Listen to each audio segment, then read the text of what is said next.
साथियों, विद्यार्थियों नमस्कार। मैं हूं आपका दोस्त शिक्षक देवेंद्र। आज हम AIB 17 के डाउट्स, आप लोगों की काफ़ी क्वेरीज हैं, उनको हैंडल करेंगे। AIB 17 से रिलेटेड काफ़ी टिप्स एंड ट्रिक्स हैं, वो मैं आपको बताऊंगा कि क्या है एग्ज़ाम पास करने के लिए टिप्स। तो चलिए स्टार्ट करते हैं। AIB एग्ज़ाम से रिलेटेड काफ़ी सारे क्वेश्चंस इन कमेंट बॉक्स में लोगों ने मुझसे पूछे जब मैंने AIB का रजिस्ट्रेशन का वीडियो रिलीज़ किया था। इसके बाद जो मैंने 2 वीडियोज और रिलीज़ किए हैं, इसमें AIB 17 की प्रिपरेशन के लिए पुराने वीडियो जाके आप देखिए, पूरा वीडियो एंड तक देखिएगा। स्टार्टिंग के वीडियोस जा करके आप खाली स्किप कर देंगे तो आप उसमें कंटेंट नहीं देख पाएंगे सही से। अगर आप पूरा वीडियो एंड तक देखेंगे तो आप देख पाएंगे कि मैंने काफ़ी इंफॉर्मेशनल कंटेंट उसमें दिया हुआ है जो आपके AIB 17 को क्लियर करने के लिए सफिशिएंट है। लेकिन फिर भी सबसे पहले लोग बहुत बार ये क्वेश्चन पूछे, सर मोड ऑफ एग्जाम क्या होगा, मोड ऑफ एग्जाम। तो इसमें बार काउंसिल जो है उसने क्लियरली स्पेसिफाई कर रखा है कि मोड ऑफ एग्जाम 2 होगा। एक तो होगा आपका ऑफलाइन मोड, जिन्होंने ऑफलाइन मोड सिलेक्ट, और दूसरा होगा ऑप्शन आपका कंप्यूटर बेस्ड एग्जाम। तो कंप्यूटर बेस्ड एग्जाम से रिलेटेड एक बार काउंसिल का नोटिस है। उस नोटिस को अगर आप देखेंगे तो उसमें क्लियरली मेंशन है कि उन्होंने टेंडर दिए हुए हैं और उस टेंडर में काफ़ी सारी कंपनीज जो ऑनलाइन एग्जाम कंडक्ट कराती हैं वो अप्रोच करेंगी उनको, और उस पर अप्रोच करने के बाद बार काउंसिल जो है वो ऑनलाइन एग्जाम कंडक्ट करा सकता है। इस पे अभी कोई भी कंफर्मेशन नहीं आई है। लेकिन अगर आपका ऑनलाइन एग्जाम होगा भी तो जैसे आप OMR सीट कागज पे फिल करते हो, पेपर पे फिल करते हो, वैसे ही आपको कंप्यूटर की स्क्रीन पे जा करके जो आपको फिल करने होंगे ऑप्शंस, और उस ऑप्शन में जो भी ऑप्शन आपका करेक्ट होगा उस ऑप्शन को आपको टिक करना होगा, और उसमें एक लॉक का ऑप्शन होगा। तो उसको अगर आप लॉक कर देंगे तो फिर आपका टिक जो है वो परसिस्ट बना रहेगा। आप बैक एंड फोर्थ जाकर के नेक्स्ट का बटन जाकर के आप नेक्स्ट क्वेश्चन अटेम्प्ट कर सकते हो। ऊपर नंबरिंग भी दी हुई होगी। अगर आपको किसी क्वेश्चन बीच में किसी भी क्वेश्चन पे आप स्विच करना चाहते हो तो आप उस डायरेक्ट नंबर पे क्लिक करके क्वेश्चन पे स्विच कर सकते हो। तो इसमें लॉकिंग का ऑप्शन होगा, जिसमें लॉकिंग आप कर देंगे तो आपका क्वेश्चन लॉक हो जाएगा, और सारे क्वेश्चन आप एक बार अटेम्प्ट कर देंगे तो उसके बाद आप देख भी सकते हैं बैक एंड फोर्थ जाके कि अपने आपने ये क्वेश्चन का ये टिक किया, ये क्वेश्चन का ये टिक किया, ये क्वेश्चन का ये टिक किया है। लॉक अनलॉक करके आप ये भी कर सकते हैं कि आप क्वेश्चन अपना बाद में चाहे तो बदल भी सकते हैं। OMR में एक प्रॉब्लम ये होती थी कि जैसे कि आप कोई क्वेश्चन में गोला आपने फिल कर दिया, उसके बाद आप उसे चेंज नहीं कर सकते थे, लेकिन यहाँ पे आप चेंज कर सकते हो। तो आपके लिए बेस्ट है कि आपको जो क्वेश्चन का आंसर आता है आप टिक करते चले हो। अभी इसका कंफर्मेशन नहीं है कि ये ऑनलाइन एग्जाम होगा भी कि नहीं होगा, इसलिए ऑफलाइन मोड पे जैसा आप लोगों को लग रहा है तो ऑफलाइन मोड पे ही एग्जाम मैक्सिमम 100% चांसेस है कि इस बार ऑफलाइन मोड पे एग्जाम होगा। बार काउंसिल ने मन तो बनाया हुआ है, काफी सारे टेंडर मंगाए हैं उसके लिए, लेकिन पता नहीं, अभी कोई कंफर्मेशन है नहीं। दूसरा क्वेश्चन जो आता है आपका कि पास करने के लिए कितने मार्क्स चाहिए। मैंने पुराने वीडियो में ऑलरेडी डिस्कस कर रखा है कि 40 मार्क्स ही चाहिए आपको पास करने के लिए। यहाँ पे कोई भी मेरिट रिलीज नहीं हो रही है। आप चाहे 80 मार्क्स करके आओ, आप चाहे 90 मार्क्स करके आओ, कुछ फर्क नहीं पड़ता है। आपके एग्जाम जो होगा, जो रिजल्ट होगा, उसमें खाली पास या फेल लिख करके आएगा। ठीक है, अगर आपने 40 नंबर गेन कर लिए हैं तो आप पास हैं, और नहीं गेन कर पाए हैं तो फिर उसमें फेल लिख करके आएगा। ठीक है, तो ये चीज एकदम क्लियर हो जानी चाहिए कि आपको 40 नंबर लाने हैं, और बहुत ज्यादा इसमें आप स्कोर करना या इस तरह की चीजें को आप अच्छी बात है, अगर आप जुडिशरी वगैरह की तैयारी कर रहे हैं तो ये एग्जाम आपको क्रैक करना बड़ा इजी होगा। अगर आप जुडिशरी का, अगर आपने PCSJ का फॉर्म जो निकला हुआ है वो भरा हुआ है तो आपके लिए एग्जाम बड़ा क्लियर करना बड़ा आसान होगा। लेकिन अगर आपने एग्जाम का फॉर्म नहीं भरा है और आप कम टाइम में, जैसा कि बाकी लोग भी बहुत कम समय में इस एग्जाम को क्लियर करना चाहते हैं, तो मैंने पुराने वीडियो में भी काफी सारे टिप्स दिए हैं, आप उनको देख सकते हैं। और आज इस वीडियो में दोबारा से उन सारी टिप्स को रिपीट करूंगा और कुछ नई टिप्स बताऊंगा। ठीक है, तो पास करना इसमें कोई ज्यादा टफ नहीं है। मैंने एक उसमें ईमेल आईडी का लिंक भी दे रखा है, आप उसमें अपने कमेंट्स शेयर कर सकते हैं मेरे साथ। जो भी इंटरेस्टेड लोग हैं उसमें अपने डिटेल्स भी प्रोवाइड कर सकते हैं। मेरे पुराने वीडियो को जा करके मैं लिंक डिस्क्रिप्शन बॉक्स में डाल दूंगा, आप लोग देख सकते हैं। तो ये तो है पास करने की टेक्निक कि 40 मार्क्स आपको लाने हैं। अब ये 40 मार्क्स आपको कैसे मिलेंगे, उसके लिए सबसे आसान टेक्निक है, वो मैं बताने जा रहा हूं। मैंने ऑलरेडी कवर किया हुआ है कि जो कॉन्स्टिट्यूशन है, जो 10-10 नंबर के हैं उनको आप पहले पकड़ो। जो कॉन्स्टिट्यूशन है आपका, ये आता है 10 मार्क्स का। इसके बाद आपका आता है सीआरपीसी 10 मार्क्स का। इसके बाद आता है आपका सीपीसी 10 मार्क्स का।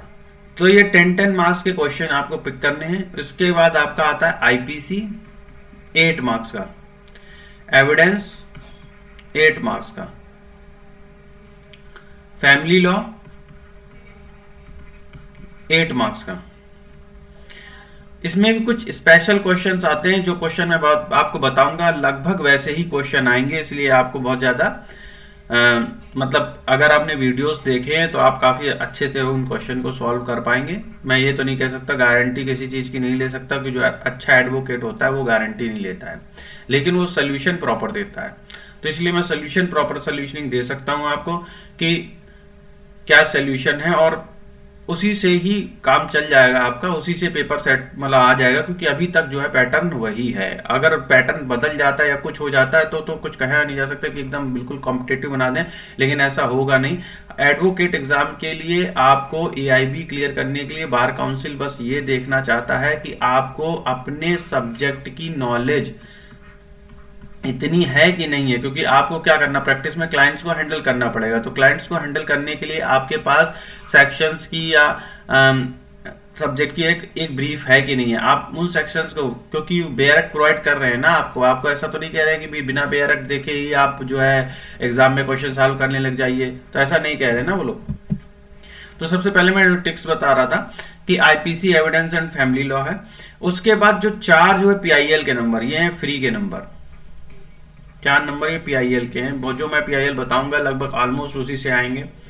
तो ये फ्री के नंबर मत छोड़िए, ठीक है। और इसके बाद प्रोफेशनल एथिक्स के 4 नंबर ये और जोड़ लीजिए, ये भी लगभग फ्री के नंबर है। तो प्रोफेशनल एथिक्स और पीआईएल इनको मत छोड़िए, ठीक है। और इससे रिलेटेड जो क्वेश्चन होंगे, क्योंकि कितने मार्क्स का मैंने बता दिया आपको, 30 मार्क्स तो आपके ये सीधे सीधे 24 और 8 32 मार्क्स ही हो गए,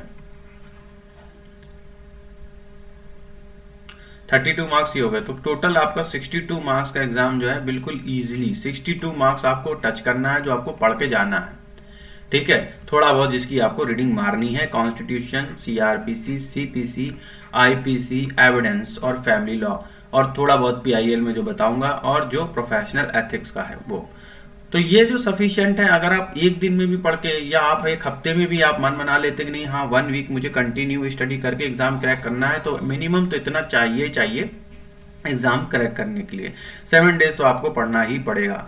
मैंने क्वेश्चन का स्टैंडर्ड बताया था अपने पुराने वीडियो में, आपको क्वेश्चन का स्टैंडर्ड आज मैं फिर से वही रिपीट करूंगा और कुछ नया इसमें बताने की कोशिश करूंगा। लेकिन जो एग्जाम के पास करने की ट्रिक है वो यही है दोस्तों, कि constitution, CrPC, CPC, PIL, IPC, family law, evidence और प्रोफेशनल एथिक्स, ये आपको पकड़ के चलना है। इसमें से ही पेपर जो है आपका 62 मार्क्स का आ जाएगा। सबसे पहली बात जो आपको ध्यान रखनी है, वो 3 तरीके के क्वेश्चंस का लेवल होता है। क्वेश्चन का लेवल होता है, एक होता है डिस्क्रिप्टिव लेवल। डिस्क्रिप्टिव लेवल मतलब कि जिसमें थोड़ी बहुत एनालिसिस लगती है आपकी, जैसे कि ए कोई पेड़ काट रहा था और उसका जो पेड़ के जो हत्था है वो निकल के सीधा जो है बी को लग गया,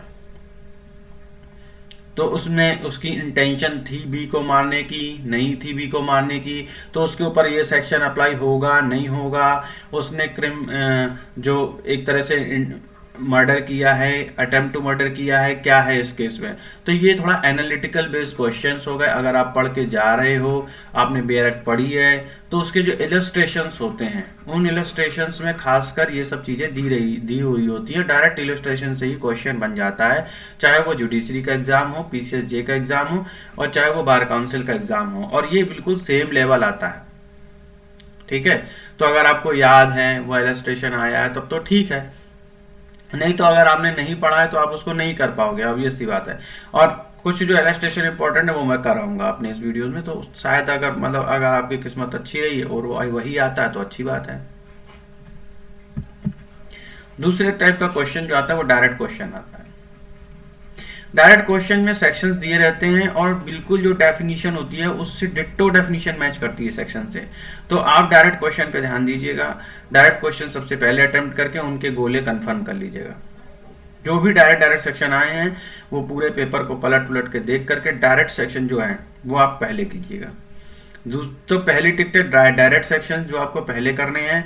डायरेक्ट सेक्शन कम से कम नहीं तो 10 से 15 मिल जाएंगे, 12 से 15 सेक्शन जो है वो डायरेक्ट आए होंगे, जो डायरेक्ट सेक्शन मिल जाएंगे आपको पूरे एग्जाम में। 10 से 15 क्वेश्चन ऐसे होंगे जो डायरेक्ट होंगे। जो सबसे इजी ट्रिक है वो मैं बता रहा हूँ। डायरेक्ट क्वेश्चन बिल्कुल सेक्शन देखा और डिस्क्रिप्शन देखा और आंसर टिक किया। सारे क्वेश्चन पढ़ के उसमें दिमाग लगा के जरूर नहीं, जब आपको लग रहा है देख के ही कि ये कुछ एनालिटिकल क्वेश्चन आ गया है, स्किप करके आगे बढ़ जाइए। डायरेक्ट क्वेश्चन आ गया है, सीधा सेक्शन देखिए, लगा दीजिए टिक, और उसमें से आपको डायरेक्ट क्वेश्चन जो भी आईपीसी, सीआरपीसी, सीपीसी, एविडेंस, ये इनकी आप बुक जो डायरेक्ट रखिए और जो भी डायरेक्ट क्वेश्चन है फटाफट लगाते चले जाइए। कॉन्स्टिट्यूशन में भी जो भी आर्टिकल आपको डायरेक्ट दिख रहे हैं वो लगाते चले जाइए। ठीक है, इसमें कॉन्स्टिट्यूशन में काफी चीजें हैं। जब नंबर 1 तो यही है कि जो पीआईएल से रिलेटेड क्वेश्चन हैं वो बहुत पूछे जाते हैं। डायरेक्ट पीआईएल्स आती हैं, केस लॉज पूछे जाते हैं, वो डायरेक्ट केस लॉज आते हैं। कुछ गिने चुने केस लॉज हैं जो डायरेक्ट आते हैं, घूम फिर के वही आते हैं। तो जो इंपॉर्टेंट केस लॉज हैं वो मैं यहाँ पे डिस्कस सारे करने वाला हूँ, पहली बात। और दूसरी बात ये है कि केस लॉज जो है वही आते ही हैं घूम फिर के। अभी तक के पुराने question paper, previous year question paper में सारे वैसे ही आए हुए हैं, मैं कुछ नया नहीं बताऊंगा। और उसमें जो मैं बता दूंगा केस लॉ ये आया हुआ है अब तक जो पैटर्न है, ये पुराने एग्जाम के पेपर को देख के नहीं पैटर्न बता रहा हूँ, ये बता रहा हूँ कि यही पैटर्न आता है पेपर का। बार काउंसिल में ये नहीं कि बिल्कुल ऐसा टफेस्ट एग्जाम से सेट कर दिया कि आप कर ही ना पाओ। वो लोग भी चाहते हैं कि आप एग्जाम क्लियर करो। केवल आपके ऊपर है कि आप चाहते हो एग्जाम क्लियर करना या नहीं चाहते हो। अगर आप एग्जाम क्लियर करना चाहते हो, जो सेट पैटर्न है, जिस पैटर्न पे बता रहा हूं, अगर वैसे चलोगे तो 110% जो है आपका फर्स्ट अटेम्प्ट में ही एग्जाम ये क्लियर हो जाएगा। किसी तरह की गलतफहमी में ये मत रहना कि बिल्कुल नहीं पढ़ोगे तो हो जाएगा। ऐसा नहीं हो सकता कि बिल्कुल नहीं पढ़ोगे तो हो जाए, क्योंकि पेपर जो है इतना भी इजी नहीं आता है। जो डायरेक्ट और एनालिटिकल क्वेश्चन आते हैं, इसमें एनालिटिकल क्वेश्चन जो है इसका स्टैंडर्ड अच्छा खासा होता है। तो उसके अलावा जो एग्जाम पास करने की इजी ट्रिक है, अगर आप 7 दिन में एग्जाम क्लियर करना चाहते हो, खाली 7-8 दिन ही पढ़ के एग्जाम क्लियर करना चाहते हो, तो उसकी सबसे बेस्ट अप्रोच है कि आपको जो सीआरपीसी, सीपीसी, कॉन्स्टिट्यूशन, आईपीसी, इनकी इंडेक्स एक बार अच्छे से देख लेनी है, पूरी इंडेक्स। कि जैसे इंडेक्स में क्या है कि आपको एक बार अपनी इंडेक्स उठानी है सीआरपीसी की, सीपीसी की, और वो इंडेक्स आपको देख लेनी है अच्छे से। उस इंडेक्स से आपको ये आइडिया लग जाएगा कि आपके एग्जाम का पैटर्न क्या है। जैसे ऑफेंस से रिलेटेड है, पब्लिक सर्वेंट है। अब आपको पब्लिक सर्वेंट क्लिक किया कि पब्लिक सर्वेंट है, तो इसकी रेंज जो है 166 से लेके 171 तक है। पब्लिक सर्वेंट की रेंज है 166 से लेके 171 तक। अब इसमें क्रिमिनल कॉन्स्पिरेसी, अगर क्रिमिनल कॉन्स्पिरेसी है तो तुम्हें पता क्रिमिनल कॉन्स्पिरेसी की 120A में डेफिनेशन दी गई और 120B में क्रिमिनल कॉन्स्पिरेसी की पनिशमेंट के बारे में दिया गया है। ठीक है, इसी तरह से कॉमन इंटेंशन, सेक्शन 34 आईपीसी। तो कुछ सेक्शन तो ऐसे हैं जो आपको हमेशा याद, जो प्रैक्टिस में है उन्हें तो यार आईपीसी रटी होनी चाहिए वैसे तो, लेकिन फिर भी एक तरह से बताए, जैसे कि कई सारे केस आते हैं। अब 420 का केस आ गया, उसमें 467 लग गया, 467 लग गया, 468 लग गया। तो इसमें क्या हो गया कि दस्तावेजों के साथ कूटनीतिकरण हो गया, किसी ने फोर्जरी डॉक्यूमेंट प्रस्तुत कर दिया, किसी ने चीटिंग कर दिया किसी के साथ। तो इस तरह की तो कॉमन केस जो है क्लाइंट लेके आता है आपके पास। तो ये सब चीजें जो है ये टिप पे होती है। तो उसमें कौन कौन से सेक्शन लग सकते हैं, जैसे कि मान लो एक कॉमन केस है जिसमें 420 है, किसी 467 जो FIR उसमें चार्जेस हैं, 468 का चार्ज लगा हुआ है, उसके बाद 34 का चार्ज लगा हुआ है, 120B लग सकता है उसमें क्रिमिनल कॉन्स्पिरेसी, 34 है कॉमन इंटेंशन। तो इस तरह से तो केस जो आते हैं, जो प्रैक्टिस में होते हैं, उन्हें रटा ही होता है कि यार ये इस तरह केस लॉज आते हैं। तो इस तरह जैसे कि हिंदू मैरिज एक्ट हो गया, तो उसमें क्या हो गया कि अगर कंजुगल राइट्स के लिए सबसे पहले एप्लीकेशन डालनी पड़ेगी। कंजुगल राइट्स में 1 साल तक न्यायालय से डिग्री लेनी पड़ेगी और न्यायालय कहेगा कि 1 साल तक हस्बैंड वाइफ को एक साथ रहना पड़ेगा अपने कंजुगल राइट्स को रेस्टिट्यूट करने के लिए। अगर 1 साल में कोई भी पक्ष, कोई भी पार्टी वो रूल फॉलो नहीं करती है तो सामने वाली पार्टी, एग्रीव्ड पार्टी जो है वो कोर्ट में जा सकती है और ये कोर्ट में कह सकती है कि सामने वाली पार्टी ने रूल्स फॉलो नहीं किए हैं, एग्रीव्ड पार्टी ने रूल्स फॉलो नहीं किए हैं, और तो वो जाकर के न्यायालय उनको डाइवोर्स की, किसी भी कोई भी पार्टी डाइवोर्स की पिटीशन उस बेसिस पे फाइल कर सकती है। लेकिन उसकी जो फर्स्ट एंड फॉरमोस्ट थिंग क्या है, कंजुगल राइट्स को रेस्टिट्यूट करना। तो ये जो चीजें हैं, ये टेक्निक्स हैं पढ़ने की, दिमाग में बिठाने की, आईपीसी की धाराएं बिठाने की, किसी भी केस लॉ को कैसे आप एक्सप्लेन करोगे, तो ये सब टेक्निक तो मैं अपनी रेगुलर क्लासेस में बताता हूँ। लेकिन जो है, या फिर हम प्रैक्टिस करते हैं तो अब प्रैक्टिस में तो हमें ऑलरेडी सब कुछ हमारे सामने आता ही रहता है, तो उस हिसाब से हमारे जो सेक्शंस है वो माइंड में सेट हो जाते हैं। जितने भी एडवोकेट्स हैं उनके दिमाग में सेक्शंस जो है इस तरह के सेक्शन सारे सेट होते हैं। तो आपको इसमें इस तरह के लेवल को के लिए आपके लिए तो ये इनिशियल लेवल है, क्योंकि तो इसमें एग्जाम को पास करने की हम ट्रिक शेयर कर रहे हैं। तो ट्रिक में हमने यही कहा कि सबसे पहले हमें कॉन्स्टिट्यूशन, सीआरपीसी, सीपीसी एक स्टडी हल्का सा जो है, इंडेक्सिंग मैंने बताया तब पढ़ने का तरीका क्या होता है। इंडेक्सिंग का देखो, अगर इस तरह से लिंक करके पढ़ोगे सेक्शंस को, जैसा मैंने समझाने की कोशिश करी है, क्योंकि बेयर एक्ट हम कभी भी डायरेक्ट सेक्शन वाइज सेक्शन तो नहीं पढ़ सकते, याद भी नहीं कर सकते। लेकिन फिर भी अगर आपने नहीं, आपको पता है कि लिंक कैसे करनी है, सेक्शंस क्या करने हैं, क्योंकि उस तरह की जुडिशरी की ना तो आपने कभी क्लासेस करी है और ना ही आप अभी प्रैक्टिस में हैं, तो फिर आप क्या कर सकते हो। तो आपके लिए सबसे बेस्ट तरीका है कि आप अभी स्टार्टिंग में क्या करो, इंडेक्स उठा लो। एक बार इंडेक्स रीडिंग, आप 7 दिन में एग्जाम क्लियर करना चाहते हो और आप पढ़ना भी नहीं चाहते हो, तो 7 दिन में एग्जाम क्लियर करने का भी आसान तरीका है, आप क्लियर कर सकते हैं। बस ये चाहिए requirement, basic minimum, bare minimum requirement है कि आपको सेक्शन की थारो स्टडी एक बार सेक्शन आपने देखे हुए होने चाहिए। तो 7 दिन में मेरे भाई आप सेक्शंस डिस्कस कर लीजिए, सेक्शन जरूर देख लीजिए, सारे सेक्शंस को एक बार रीडिंग आप तो 100% कर ही लीजिए। कि कॉन्स्टिट्यूशन जो है 10 नंबर का आएगा, और इसमें क्या होगा कि सबसे पहला क्वेश्चन मैंने बताया, जैसे एनालिटिक क्वेश्चन है, अगर आपने बेयर एक्ट बिल्कुल छुई भी नहीं है, कभी पढ़ी नहीं है, तो आप एनालिटिक क्वेश्चन तो नहीं कर पाओगे। अब आते हैं section based question. Section based question, order and rules, ये डायरेक्ट जो आते हैं वो आप डायरेक्ट रूल उठा लीजिए। तो ये कम से कम नहीं तो 10 से 15 नंबर के क्वेश्चन जो है आपके डायरेक्ट जो सेक्शंस के, ऑर्डर्स के, रूल के मिल जाएंगे। तो 15 तो आपके ये हो गए कंफर्म, ठीक है। प्लस इसके बाद जो मैंने बताया कि आप जो है सबसे ज्यादा क्या कीजिए कि जितने भी एविडेंस एक्ट कब आया, date, month, year, commencement of any act, उसका सबका, फैमिली लॉ हो गया, पब्लिक पीआईएल हो गया, एडमिनिस्ट्रेटिव लॉ हो गया, कंपनी लॉ हो गया, साइबर लॉ हो गया, लेबर इंडस्ट्रियल लॉ हो गया, ये आप बिल्कुल 100% मानिए कि 5 क्वेश्चन जो है इस तरह के आएंगे ही आएंगे एग्जाम में। तो ये 5 फ्री के नंबर हैं।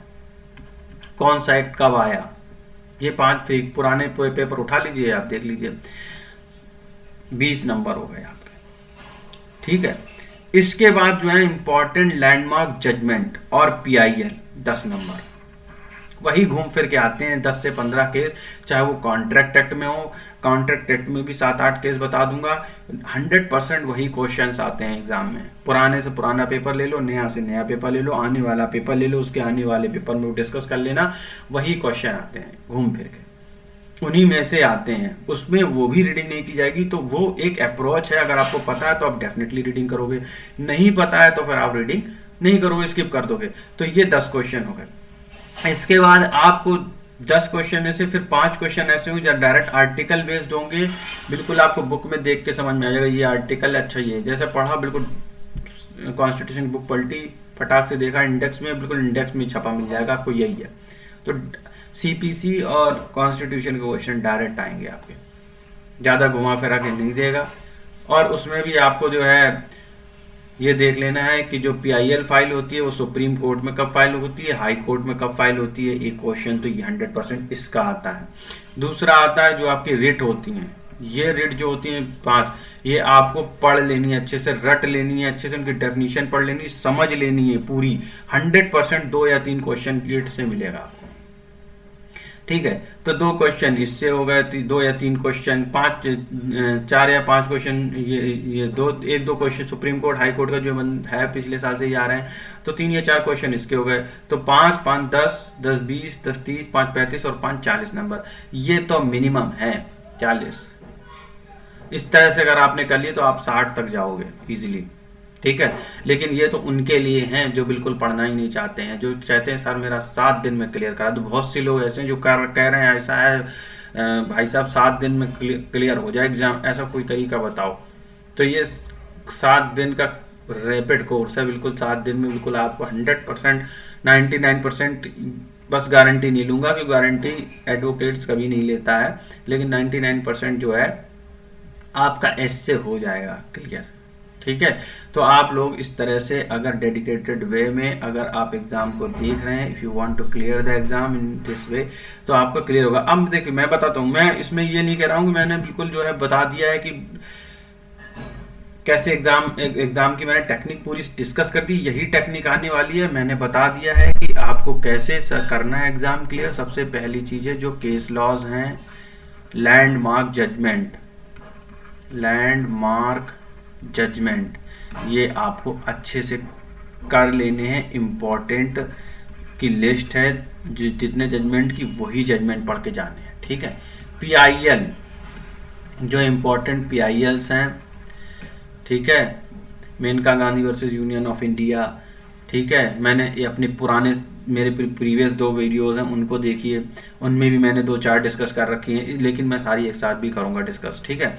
लगातार अब हमारा बैच चलेगा इसमें, तो हम उसमें सारी चीजें डिस्कस करेंगे। तो इम्पोर्टेंट PIL, ठीक है, केस लॉस PIL 10 नंबर पक्के, ठीक है। इसके डायरेक्ट क्वेश्चन 12 नंबर, लगभग 12 नंबर से direct section based question, direct section देखेंगे, बेयर एक्ट पलटेंगे, मिल जाएगा। देखो ये डायरेक्ट सेक्शन से बेस्ड क्वेश्चन किसके बता रहा हूं, IPC, CRPC, CPC, एविडेंस, ये डायरेक्ट क्वेश्चन आएंगे 12 या 15, ठीक है। डायरेक्ट क्वेश्चन आएंगे 12 या 15 क्वेश्चन, डायरेक्ट 15, मिनिमम 15 तो होंगे ही, जो इसमें डायरेक्ट आ जाएंगे क्वेश्चन इतने में से, ठीक है। उसके अलावा जो अगर आप छिटपुट बेयर एक्ट ले जाते हैं जो 5 नंबर का होगा, कौन सा एक्ट कब आया, ठीक है, कमेंसमेंट, कौन सा एक्ट कब आया, आप कहीं भी नोट कर लीजिए।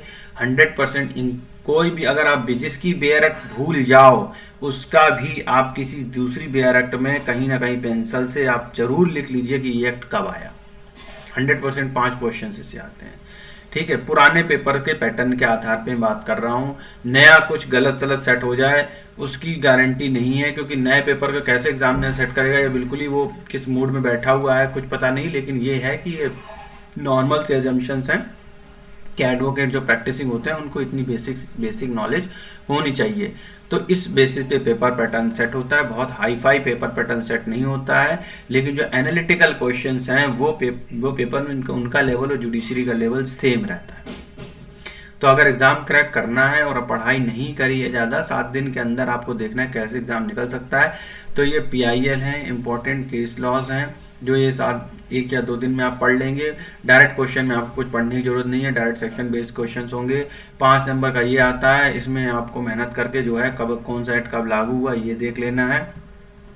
उसके बाद जो है आपको इम्पोर्टेंट जो है कॉन्ट्रैक्ट एक्ट के भी इंपॉर्टेंट केस लॉज में डिस्कस कर दूंगा, उनमें से ही आते हैं लगभग, उन्हीं में से सारा जो इंपॉर्टेंट लैंडमार्क जजमेंट उन्हीं में से घूम फिर के आते हैं एग्जाम में क्वेश्चन, ठीक है। तो इसके बाद जो है आपका 30 मार्क्स का तो यही हो गया, ठीक है। अब आते हैं बेयर एक्ट, जो आप छोटी छोटी छिटपुट बेयर एक्ट कैरी कर ले जाओगे, जैसे कि लेबर लॉ है, ठीक है, इनकम टैक्स एक्ट है। वैसे तो इनकम टैक्स इस तरह के एक्ट हो जाना, डायरेक्ट क्वेश्चन आएगा ये एक्ट कब लागू हुआ, बस इससे ज़्यादा कुछ नहीं। पुराने पेपर उठा के देख लो, सब जितने एक्ट जो भी लागू हुए हैं वो, वैसे मैं भी 2-4 साल के पेपर करा ही रहा हूँ यहाँ पे, तो देख लेंगे कब कौन सा एक्ट लागू हुआ है।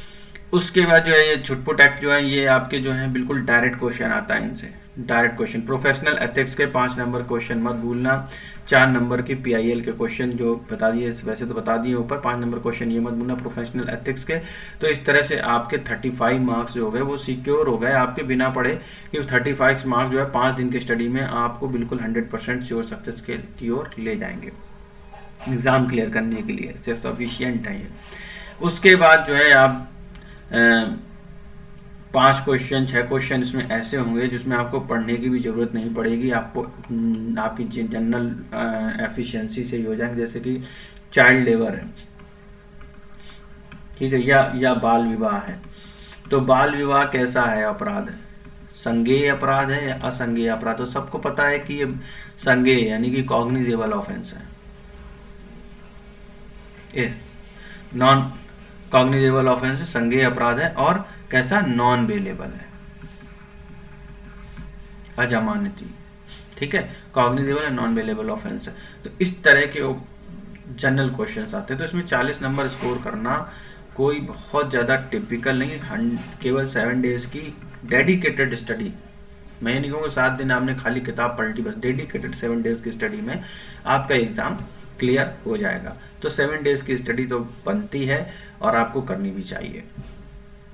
अब मैंने पुराने पेपर का पैटर्न बताया था कुछ, इसमें मैंने बताया था कि how many kind of presumptions are there are classified by the Supreme Court. सबसे पहला ही क्वेश्चन मैंने डिस्कस किया था प्रिजम्पशंस का।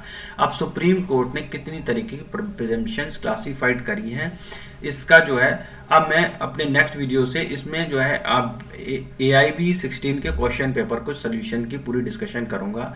तो अब हमने यहाँ पे प्रिपरेशन की बात की थी, अब मैं आपको वही प्रिपरेशन अपने जो है यथार्थ में बताता हूँ कि क्या प्रिपरेशन आपकी जो मैंने बताया है आपको वो टिप्स वो एक्चुअल में काम करती है नहीं करती हैं। तो चलिए देखते हैं अपने नेक्स्ट वीडियो में कि एक्चुअल में हमारी ये टिप्स अगले क्वेश्चन पेपर को सॉल्व करने में कितनी कामयाब होती हैं। तो ठीक है, मिलते हैं अपने नेक्स्ट वीडियो में। लाइक कमेंट सब्सक्राइब कीजिए, ज़्यादा से ज़्यादा शेयर कीजिए ताकि सारे अधिवक्ता साथियों को इसका लाभ मिल सके और सबका एग्जाम जो है फर्स्ट अटेम्प्ट में क्लियर हो जाए। मेरी बेस्ट विशेष न्यू ईयर की सबके आप सब लोगों के साथ में है। तो जैसे मैं कह रहा हूँ जैसा वैसे अगर आपने प्रिपरेशन कर ली, 7 दिन की प्रिपरेशन सफिशिएंट है एग्जाम को क्लियर करने के लिए। कोई भी इसमें जो है मेरिट नहीं बनती है, आप 80 नंबर 90 नंबर 60 नंबर 70 नंबर इस तरह के रेस में मत भागिए, इसमें कोई ज़रूरत नहीं है। आपके मार्क्स कहीं नहीं लिखे जाएंगे, आपका रिजल्ट जो है वो पास या फेल इस तरह से लिखा हुआ आएगा बस। तो धन्यवाद साथियों, आपका देखने के लिए बहुत बहुत धन्यवाद। Very thank you for all of you for watching my channel and supporting me. Please like and subscribe and comment as much as you can. Thank you.